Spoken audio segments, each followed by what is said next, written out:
Kanye West has been on a bit of a spiral as of late. I watched the George Floyd documentary that Candace Owens put up. One of the things that his two roommates said was, they want a tall guy like me. They want a tall guy like me.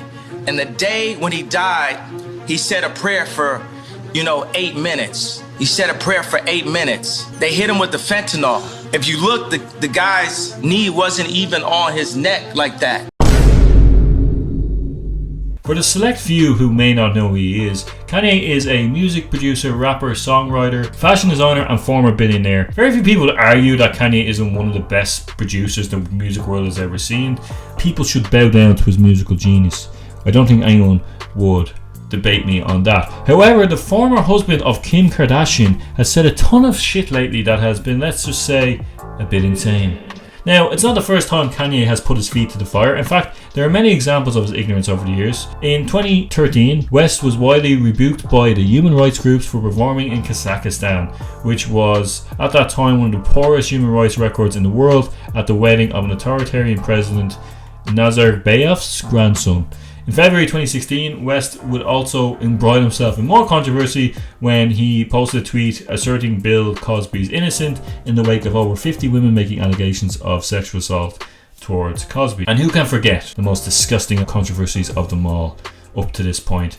In September 13, 2009, during the MTV VMA Awards, where Taylor Swift was accepting her award for Best Female Video for You Belong With Me, West would go on stage, grab the microphone and state this. Yo, Taylor, I'm really happy for you. I'm gonna let you finish. But Beyonce had one of the best videos of all time. One of the best videos of all time. Kanye is a Trump supporter, and when he put on that sweet red MAGA hat, he was quoted saying, "There was something about when I put on this hat, it made me feel like Superman," which, to be honest, is not really surprising at this stage. Now, he went on to run in the 2020 election as an independent, which was surprising. His platform advocated for environmental stewardship, a strong national defence, supporting the arts, increased faith-based organisation, restoring school prayer. He was also, of course, pro-life and against capital punishment. Now, because he was quite late in his running for the election, he was only actually able to ballot in 12 states and would receive 70,000 votes. The fact that 70,000 people still voted for Kanye is both terrifying and hilarious at the same time. So Kanye kind of sees himself as a messenger of God, a man superior than others, a genius, one of a kind, who has completely tarnished his reputation over the last few months at a very impressive rate. Now, Kanye has actually legally changed his name to Ye. Since becoming Ye, he seems to embrace this anti-black, anti-Semitic and white supremacist language. He also actually stated back in 2013 that slavery was a choice, as if anyone would choose rape, torture or to be hung from a noose, totally mocking his black ancestors. But the Ye train didn't actually stop there. Things would ramp up over the last few weeks in 2022 when Ye decided during his season 9 show for his Yeezy collection in Paris with the moronic Republican Candace Owens. Both would wear a White Lives Matter shirt. Now, this did not go down well with the public. Kanye would respond in a very Kanye way to the criticism. Now, he would defend Candace Owens by saying, "So why did everyone feel so free to attack me about my t-shirt, but Candace Owens was the only public figure to say that it was wrong for the Kardashians to keep me from seeing my daughter?" He would actually go on to Tucker Carlson, and he kind of found the whole thing funny. He stated that the reason why he had White Lives Matter on his shirt is because I thought the idea of me wearing it was funny. And I said, "Dad, why do you think it was funny?" He said, just a black man stating the obvious. Now, he doesn't actually see the irony in the slogan, because White Lives Matter is a white supremacist slogan. A lot of white supremacist groups use this specific slogan as a pro-white, anti-black movement. And the fact that he's wearing it as a black man is both terrifyingly ironic and a little funny, I suppose, in some ways. Now, things would ramp up yet again for Ye when he would state on the Drink Champs podcast that George Floyd, a man murdered by a police officer with a knee on his neck for 9.5 minutes, instead of dying from asphyxiation, Kanye claimed that he died from a fentanyl overdose, despite the fact that the evidence was clear that he was murdered by this police officer. Now, the Floyd family would actually file a lawsuit at Ye for $250 million And Ye would respond on his Instagram with the following statement: I gave $2 million out of my pocket for the family to help George's daughter, your daughter. Many gave words. I acted. Now, because of words, you want to sue me for $250 million while I'm going through an economic lynching, a digital lynching, a social credit score lynching. He figured it's not big enough to be anti-black, why not be anti-Jewish too? So it all began when Kanye tweeted, "Go DEFCON 3 on Jewish people." In the same interview we had with Tucker Carlson, Ye throughout the interview made provocative insinuations about Jews and money and went on unprovoked tangents. His statements were very unsettling and they suggested that he's growing increasingly paranoid and he's kind of adopting this weird, strange range of conspiracy theories and delusions and harboring growing anti-Semitic tendencies, claiming that the media is run by the Jewish community and that the Jewish media is out to get him. He decides to blanket them all as Jews, and he doesn't understand how these comments are inciting hate towards the Jewish population. And on top of the fact that he wore a White Lives Matter t-shirt, it doesn't exactly do much good for him that he's now stating that he's being attacked by the Jewish media. Another point he made on the Lex Fridman podcast, which has caused some outrage, is that sprouting this anti-Semitic viewpoints, he was asked to go visit the Holocaust Museum, and he said, "We're still in the Holocaust." A Jewish friend of mine said, "Come go visit the Holocaust Museum," and my response was, "Let's visit our Holocaust Museum, Planned Parenthood." So he's basically claiming that the Jewish Holocaust and the abortion clinic is almost the same thing. He keeps also sprouting that 50% of black deaths in America are abortions. Now, Lex did push back with Kanye stating that, with all due respect, I grew up in the Soviet Union. I'm Jewish. Parts of my family perished in the Holocaust of Nazi Germany. I have to push back that there is a difference of the atrocities at that scale, at that time, on an entire people. I was going to say the number, that's the difference.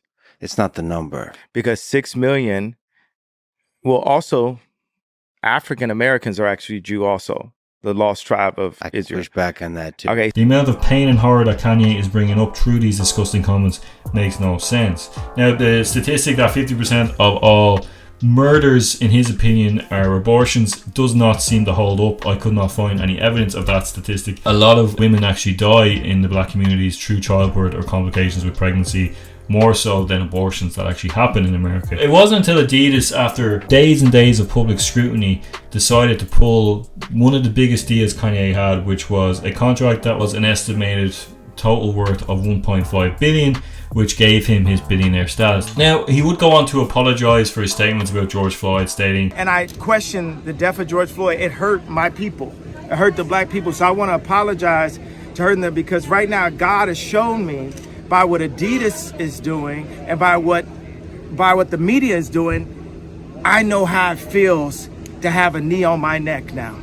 So to me, that shows that Kanye doesn't really have any sort of real hope. He is someone that is so narcissistic that now that he believes what happened to Floyd to be truthful and that Floyd actually died from the police brutality, incredible apology that really is meaningless, because at the end of the day, he is comparing the murder of an innocent man with a knee on his back with slow suffocation to losing his billionaire status. Like, that is a level of narcissistic and a level of unawareness that I cannot physically comprehend. Now, I think it's also important to note as well, and this is not an excuse for Kanye, this does not get him a jail out free card. He does suffer with a bipolar condition and he is not medicating. Now, he has actually stated on the Lex Fridman podcast, which I mentioned earlier, that the doctor who diagnosed him as bipolar was Jewish. Again, making some sort of weird connection with the fact that he's Jewish. It seems to be, again, adding to the paranoia that Jewish people are out to get him, and yet again inciting more anger and hate towards the community. I do think Kanye needs help. I do hope he gets help and gets medication that he needs to kind of stop all this shit. But these things don't make you racist. These conditions don't make you hate particular groups. That's something that comes with being the type of person you are. But I think it's very important to note that he does suffer with these issues, and it certainly isn't helping him. In terms of social media, Kanye would be suspended on Twitter for his remarks, and as of November 2022, his Instagram account has also been suspended yet again for 30 days for his comments on the Jewish population. Since Musk has taken over Twitter, he has allowed Kanye back, but he has also actually suspended his account yet again.